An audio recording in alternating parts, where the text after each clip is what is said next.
আসসালামু আলাইকুম গাইস, কি অবস্থা? আপনারা সবার আশা করি সব ভালো আছেন। তো আজকে ব্লগটা আমার থেকে শুরু। তো আজকে আইছে আমার ভাতিজা মামুনের দোকানও, তো একটু দোকান আছে তার লগে। তো দেখো গেল হরেক মাল ইমন মিয়ার লগে। আর আমার ভাতিজা ফোন মাথা দেখে তো আমি তো অবাক, এখনো বেড়াতে কিছু করছে না, আর দুই ফোন লাগাইয়া খুব টেনশন মাঝে লাগে।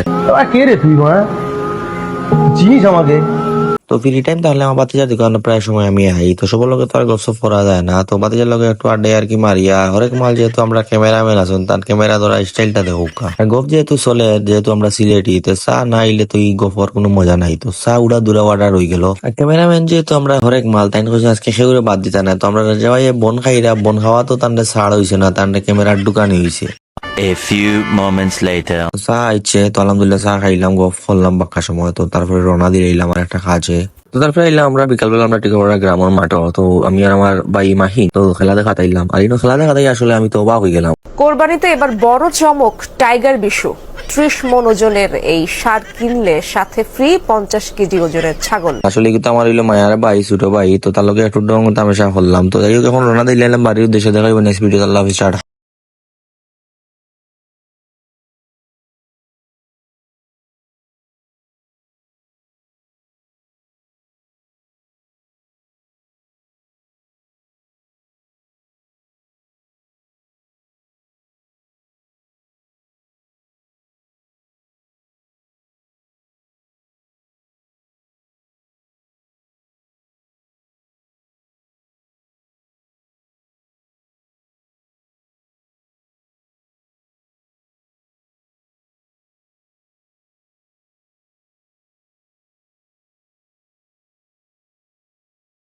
তো তারপরে সামনে তো ঈদ, আসলে কোরবানি ঈদ যেহেতু, তো পিঠা বানাইলে লাগে মহিষাগুল লোয়া লাগে। তো মহিষাগুল লইলাম, লইয়া আগলস বাড়ি রওনা দিলাম।